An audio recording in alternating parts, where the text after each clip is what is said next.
I wasn't gonna make this video since I assumed nobody would be interested in my thoughts on the original Resident Evil remake. You see, when I made that video comparing the original and the remake some months back, I thought that was it. But while I was gone, people have asked to see it, so I figured since I was gone for so long, I may as well fulfill this for them. After all, they waited for me. Cue the intro.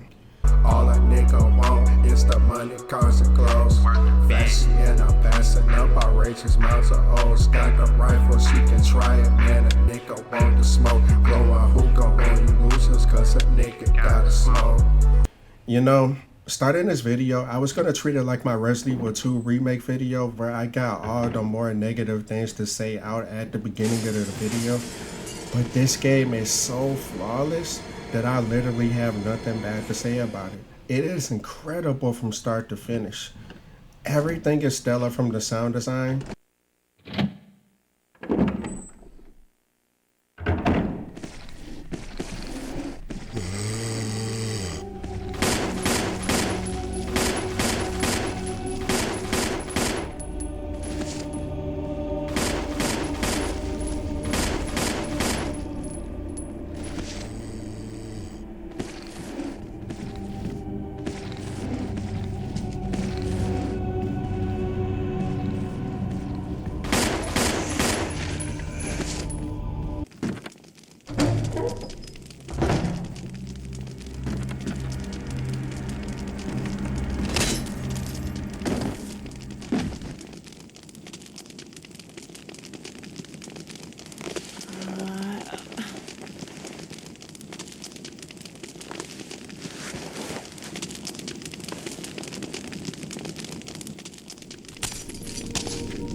The graphics, despite being a 2002 remastered GameCube game, the characters are all likable, the enemies are iconic, and every single area is fun enough or interesting enough to not mind revisiting them on, replays.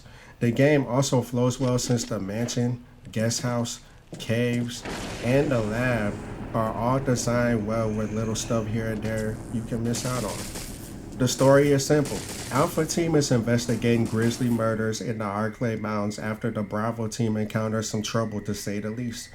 Upon landing from a helicopter and traveling on foot, the team is ambushed by some zombie dogs. In an attempt to escape, Chris, Jill, Wesker, and Barry end up fleeing to a mansion.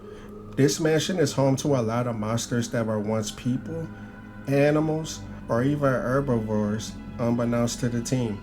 Also, unbeknownst to the team, Wesker set up the Alpha Team to be slaughtered by the monsters for some kind of experiment. Wesker ends up quote-unquote dying to the tyrant he spent a lot of time engineering for whatever reason, and the remaining stars of Alpha Team along with Rebecca end up escaping the mansion in a helicopter. Whenever a Resident Evil game has multiple scenarios, they usually find a way to make the characters feel a bit different. On the surface, Jill is weaker than Chris but has more inventory slots. Jill's side character is Barry while Chris's side character is Rebecca. Another difference is they have different defense items. They both share the basic knife that can be used to stab an enemy when they try to grab you. They also have a self-defense gun that I never really pick up in the guest house anymore because it's just one shot. But besides that, Jill has a stun gun that automatically incapacitates enemies with a shot through their body. Chris has a grenade he typically sticks in the enemy's mouth that can be shot to force an explosion, or it can explode on its own even if you leave the room.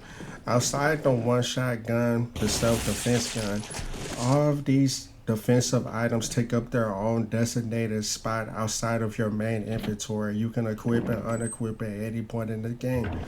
Each of them gain access to the handgun, shotgun, assault shotgun, and magnum. Jill is the only one that gets the grenade launcher, which plays a big part in why I love playing as her. Because in Resident Evil, the classic ones, the grenade launcher is my favorite weapon to use. At the end of the day, this is still the original Resident Evil. So, the monsters are all memorable since majority of them have made multiple appearances since then.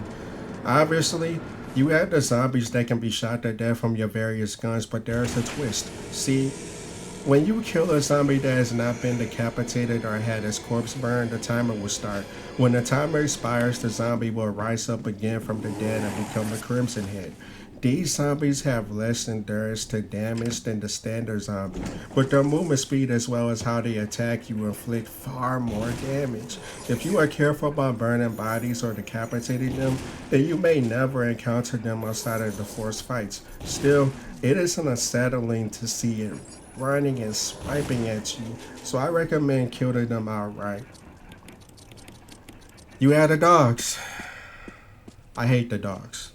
They're even more obnoxious in the remake since pistol shots do not knock them back, making my hate for them even stronger. However, besides all that, they are designed well, I guess. Next, we have the Hunters, which are the most dangerous common enemy in the game, since they have the ability to one-shot you even in yellow caution mode on the harder difficulties.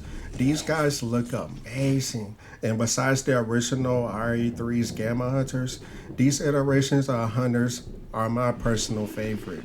I really do not have anything bad to say about them at all, so moving on before I just start rambling about how great they are. Finally, we had the Chimeras, which appear in the lab. They are pretty sturdy and seem to enjoy choking you for a decent amount of damage while they run around on the ceiling trying to get the drop on you. They are pretty easy to deal with due to you having powerful weapons by the time you reach the final area in the lab where they only appear at.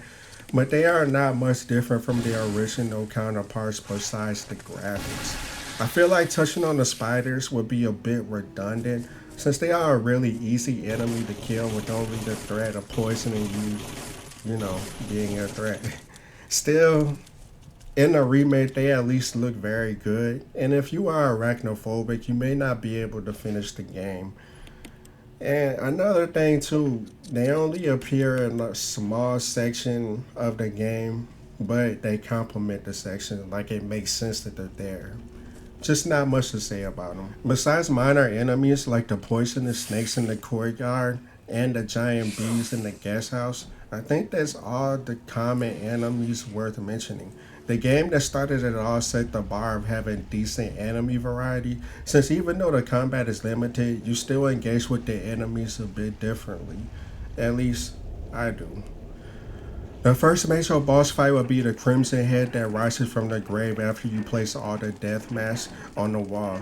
Besides his design, he is just a regular Crimson Head. I think he may be a little stronger, but not 100% sure on that. If you are, let me know down below in the comment section, please. Since I first played this game, I can usually defeat him pretty easily, but the atmosphere during this fight is so dark that it doesn't make it a chore at all. Black Tiger. The infamous giant spider that everyone remembers, for good and bad reasons. To be honest with you all, I am not a fan of spiders at all. In fact, when I see them, I kill them on sight. So seeing a giant one is never something I want to see. However, I still enjoy the fight, but it's mainly off of my own personal bias. The final fight is the Tyrant. He looks amazing, but he is also very easy since a few magnum or acid shells will put him on his stomach quickly in both fights. But seeing this be the first real successful superhuman monster that Umbrella created was still a treat. And Wesker deserved being hurt badly by this thing. I never really count Lisa Trevor as a boss or even as a stalker enemy. For the most part, she is invincible to all damage. I found this out the hard way when even rockets from the rocket launcher didn't put her down. Her backstory is really tragic. She is just a young girl that was experimented on, lost her mind in the process, and in the midst of her insanity, deleted her mother with her own hands. She then took her mother's own face and attached it to her own somehow, which explains her dark, demonic appearance. Near the end of the game, you push four stones over the edge to release her mother's body from the area, and she leaps after her mother allegedly passing away from the fall. Very tragic character, and I have always felt bad for her. Rest in peace, Lisa Trevor.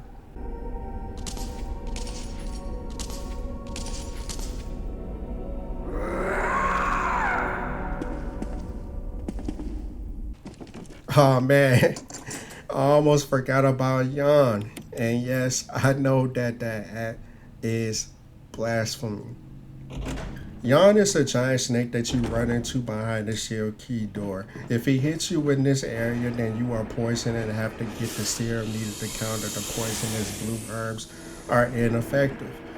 You can damage him enough to make him run away, but I usually save the ammo and just run, run around until Richard dies, or just run in and run out as Chris after I get the death mask. The reason why I try to wait until Richard dies, as Jill, is because when he does, he drops the assault shotgun. So that's why. The second time you face him is in the library, and for some reason, he is not poisonous anymore. Usually, I snake him around the bookcase, taking pot shots at him until he dies. It's a pretty easy boss fight when doing it this way, and even though I never die to him, I still find the fight oddly fun. Besides, it's a giant snake. How can you hate giant snakes? Well, unless you're terrified of them or it's a real giant snake coming at you. You know what? Never mind. I understand. Moving on. Jill is my favorite character in the series and actually my favorite female character in fiction. Period.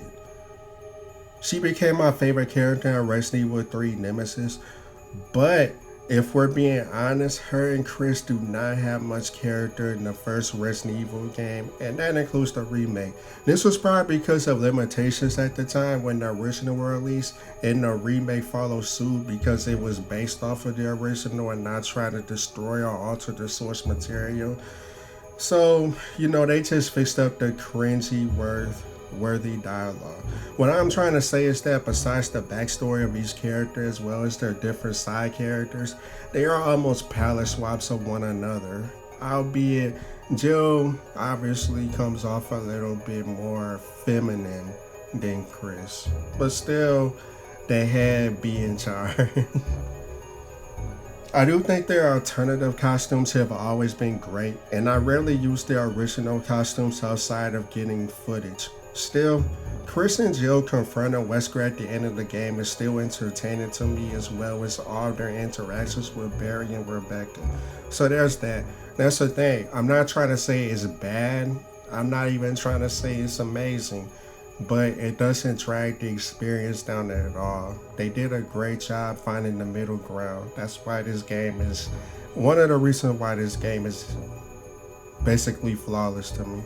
I honestly believe the original Resident Evil just wanted you to focus more on the survival horror aspect of the game instead of the story and characters, and they were treated as a plus instead of an end all be all, in my opinion. Still, I ended up loving all the characters, including Wesker. Speaking of Wesker, in hindsight, he was very conniving and evil.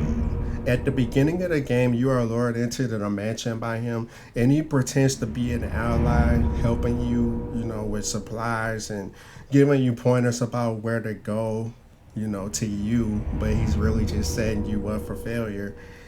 But, he just seemingly disappears throughout majority of the game. And near the end, you find out that he hated Chris when Chris addresses him and how he never cared for stars. He also shoots Rebecca in hopes of killing her, but she was wearing a bulletproof vest, thankfully. With Jill, he blackmails Barry by threatening Barry's family to get the ups on Jill. However, Barry wasn't gonna stand for that and ends up helping Jill anyway. You gotta love Barry. The side characters complement Jill and Chris very well. Barry is seen more as a helping hand that assists Jill when she is in trouble.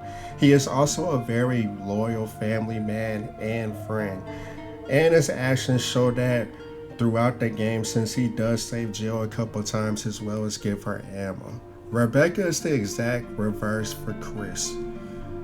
Although she is a medic and does heal him at a specific point in the game, she is portrayed as more of a damsel in distress. I don't think she is a weakling since she was qualified to be in stars, but she is obviously the least capable member outside of medical attention. I still really like Rebecca since she has that innocence to her that you have to be evil to dislike. So I think she was the perfect side character for the stoic Chris. Richard is a character that they both encounter, and his fate is decided through a couple factors, making him rather interesting. This is mainly because he can die in various ways, and it can either grant you with a assault shotgun or completely miss it. For both Chris and Jill, they run into him near the beginning of the game, where he has been poisoned and very, very sick from it. You then have to run to the bottom floor, get some serum, and run back to him quickly in order to save him. If you do not save him, then he will not drop the assault shotgun for either character. If you do save him, then he still dies to Yawn as Jill. But if you do not survive long enough for Yawn to eat him on screen, then you won't get the assault shotgun as he drops it in the process of saving Jill. And to be honest with you, now that I'm reading this back, I don't even think I ever went back after Yawn killed Richard and I had already left the room. So let me know if you can leave the room and then Yawn kills Richard and then you can go back in the room, and if Yawn is still there and you can get the assault shotgun. Cause that's my bad. I always assume you couldn't do it if you left the room, like it was just gone forever. So my bad on that. With Chris though, he makes it all the way to the guest house somehow, and he is in the shark-infested area. He tries to warn Chris of the sharks, but he is unable to do so without saving Chris and dying. After you do a minor puzzle and drain the area, then you will find the assault shotgun in the room with sharks flopping around. Poor Richard. Shinji just did not want him to survive the mansion.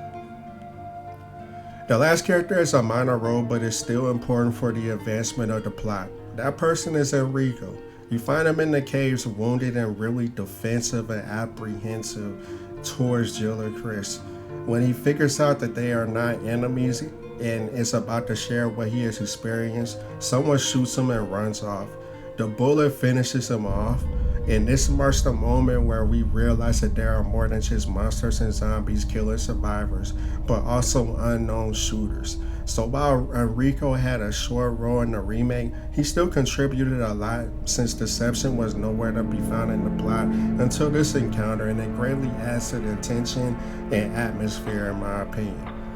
But yeah, now that I brought up the atmosphere, I think it's time I show you all some of my favorite shots in the game.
Man, just a gorgeous game. The game also flows extremely well and does not lag at all in any area. The mansion has you running through the beautiful hallways and rooms with rotting corpses and vile monsters polluting the mansion. Getting all four death masks to reach the courtyard is your priority. And once you know where to go, it is almost a completely straight line. You get one behind some poisonous weeds in the far corner of the mansion after solving a simple puzzle with the fertilizer. There's another one in room with the statues that have to be pushed, in a certain way on your way back to the safe room. The third one is in the room with the crows and the paintings that you have to press buttons in order to light up the paintings correctly. And then you hit a wall. Well, you hit a wall. Then you hit a button to reveal another death mask behind the wall. The final death mask is in the room with Yon that I told you about. And at this point, you are ready to leave the mansion for the first time and head to the guest house. However, before you can reach there, you have to take a small detour through a graveyard that leads into a small house to get the swear crank. Lisa Trevor will greet you, so you do the proper thing and run past her after breaking into her house. You run all the way back to where you started and run through a small courtyard with a few dogs sniffing around. After draining the water in the following area and following the path afterwards, you can now access the guardhouse or the guest house. I always call it the guest house. The guest house has you running back and forth between around half a dozen rooms to get items. And once you get the power room key in the basement, to the basement, you have to push a bookshelf to gain access to a ladder. And then a block puzzle, which is just you making a bridge to run across some water. I don't know what it is with Resident Evil and block puzzles, but there seems to be one in all the classic Resident Evil games. It's cool with me, I'm just saying. Moving on. After you use the power room key, you are tasked with draining the water. The sharks are going crazy and ramming the main control room when they see you in there, causing the pressure to go up steadily. Once this pressure is at 100%, the windows will break and you will die a very painful death to sharks while suffocating. Thankfully, I can do this in my sleep now, so I don't ever worry about it anymore. After you drain the water, you run into the Mother Neptune, aka the Mother Shark. When you attempt to grab the last key you need for the last door in the guest house, the shark will throw a temper tantrum and knock the key in the water, daring you to come and get it. You will take her up on her offer, but first, you will electrocute her first. Look at her cocky self getting electrified. You gotta love it. After that, you will gain access to the Plant 42 boss, but before that, the room is swarmed with bees and the nest is ironically right by the last key you need to get to Plant 42. There is a dead guy in the hallway that probably died trying to use the infecticide, so in his honor, I succeed where he failed and used it to destroy the nest. Now, right before fighting Plant 42, we are hit with a bookshelf puzzle, which, if we are being real, anybody over 11 will be able to figure out what kind of image they want you to make. After solving that puzzle, you encounter Plant 42. Just like the original, you can use the V-Chalk to kill it, but to be honest, I never do anymore. I just shoot it until it dies. Any weapon will suffice, but obviously the flame routes are probably the best weapon to use here though. And I know I didn't bring up Plant 42 in the boss section, and that's mainly because the boss is the least challenging boss in the game, and I barely even he feels like a standard enemy to me. No offense, I still like the Plant 42 issues. That's why I didn't bring him up. He just doesn't put up much of a fight. After that, you get the very last key you need for the mansion, the helmet key. Returning to the mansion will trigger a cutscene where the hunters are sicked on you by Wesker, and now they are scattered throughout the mansion. In areas that they do not have hunters, they have a bigger chance of crashing through the windows and then sprinting at you. Always look at the final stretch of the mansion as a victory lap, since by now you should have a lot of ammo and weapons to blast stuff away at will. And you should have enough healing items to heal a small village of a few thousand people. Okay, I'm exaggerating, but you really should have at least a few full heals in the item box, even on hard mode, in my opinion. The most notable thing is the other statue puzzle where you have to hit a button on the opposite side of a wall, run back to the middle of the room, push the statue into a slot, and then this gives you access to the basement. The basement will eventually lead you to the power switch for the elevator on the bottom level. Taking this elevator will give you access to the battery, which will give you access to the caves. In the caves, you will find a Rico before he gets shot, and then venturing through it, you will end up seeing Lisa Trevor again. After clearing this area as well as a few rooms in the mansion, if you haven't unlocked them all with the helmet key, hence fighting Yawn or getting the red jewel to get the frame for the metal object, you will be able to unlock a door that was not in the original. Before that, it is important to let you know that Rebecca can die in this stretch. After you enter the room that the emblem key unlocks, you will hear a Rebecca scream. She is in the room where Jill gets her lighter, and the hunter will kill her if you do not help her in time or at all. If you want the best ending for Chris, you need to save Rebecca right here. Anyway, the door behind the main stairs in the mansion and placing both emblems into the door will unlock the double door. Before doing so, you will hear Lisa Trevor well in the background, so proceed at your own risk. After running downstairs that seemed to take forever, you finally run into either Barry playing as Jill or Wesker playing as Chris. Barry pretends to be happy Jill caught up with him, but reluctantly pulls his gun on her. Jill easily snatches his gun and Barry apologizes and expresses remorse, but Jill is apprehensive. At this point, you are given an option to give Barry his gun back.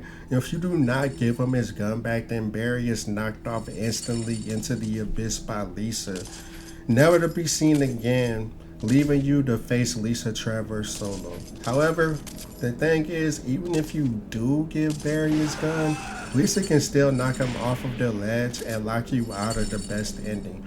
I do not know how to avoid this, as it seems like Lisa knocking either character off is random. Oh, and Wesker can be knocked off the ledge as well, but he will not die and be at the end of the game confronting Chris no matter what. After quote unquote defeating Lisa Trevor, you finally have access to the final area of the game, the lab.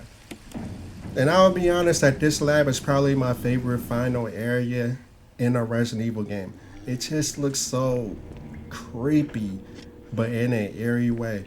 Right off the bat, you are greeted with zombie scientists before you can even restore the power, just giving you how how long they've been infected and how it's been like no hope for them. No power, no resources, nothing. Just there to turn into zombies and wander around forever, which is a sad fate.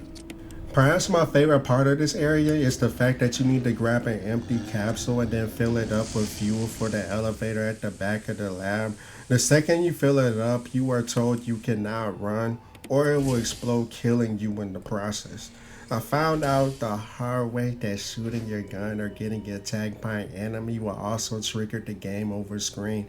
So don't be like me on my first playthrough and do this and hadn't saved in like an hour. I typically always kill all the chimeras I can and the zombies as well before even getting the fuel. Words could not express how nerve-wracking this section is, but I love it. After finally gaining access to the elevator, you are greeted by that backstabbing Wesker. After he shows off his tyrant, he immediately kills. He is immediately killed afterwards. Light infamous on killed, by the way. And then you have a fight with the tyrant. After this fight, you have to run all the way back to the beginning of the lab, use the master key to bypass the door, and run all the way to the end of the hallway to the elevator. Jill and Chris will both set off flares for Brad, who was circling the area looking for survivors before he runs out of fuel. Depending on your ending, the game could end here with no boss fight. However, more oftentimes than not, you will see a furious tyrant jump through the solid concrete unscathed for a round two. For this fight, I always say my most powerful ammo for this fight to end it quickly and bring two full heals at least. He does a lot of damage if he hits you, and he can grab you, but self-defense items can help free you. It should also note that he can still kill Barry and Rebecca if you don't protect them, or basically draw attention from them to you. Otherwise, that can lock you out of the best ending as well. That's happened to me as well.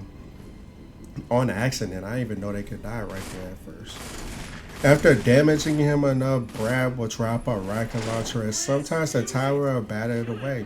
The second rocket is the one that blasts him to smithereens, and it is glorious.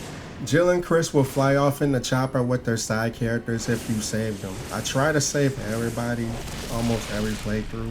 Obviously, Rebecca will be missing from Jill's story, and Barry and Chris's, but I think in canon they all survived anyway.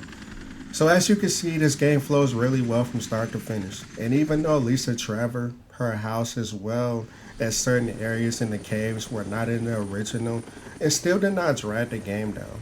I love this game. I don't think this video will even give it due justice, but I will try. The last thing I want to speak on is the replay value. For modes, you have the standard easy, normal, and hard modes, with hard being the default mode for me at this point. The remaining modes are invisible enemy mode, which is exactly how it sounds. To be honest, I don't know if I ever beat this mode. If I did beat it, it was way back on GameCube, but definitely not on the remaster versions. Just not appealing to me personally. Some people love it, I didn't care for it. I did beat the other mode though on GameCube, which was the Real Survivor mode.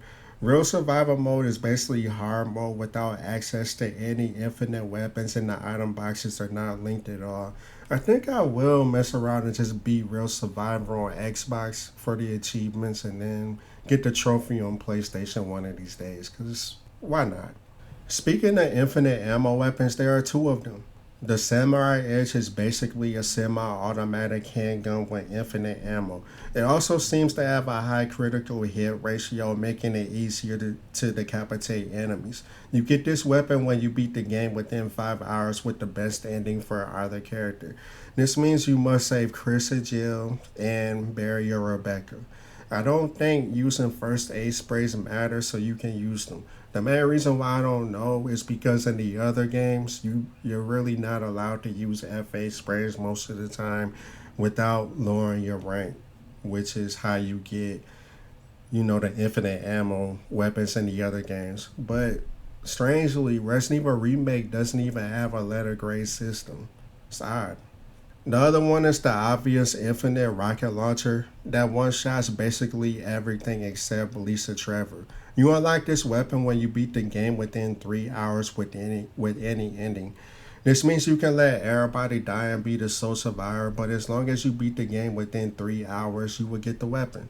The game also has multiple endings with 6 endings between both characters, making it one of the most replayable campaigns in the series. The game was truly ahead of its time. I loved it to death, and I cannot believe I almost skipped making this video because I am glad I did it. I'm pretty sure I said everything I wanted to say about this timeless masterpiece. What a way to kick off the series. And the fact that it is basically an upscale GameCube game speaks volumes to how great it looked back then. I remember when it came out and it was such a huge step up from Code Veronica graphically that my jaw was on the floor. Everything looks so real and it still does. Shinji is an incredible mastermind and should always be protected. What do you all think of Resident Evil Remake? Do you think it's a flawless game like I do?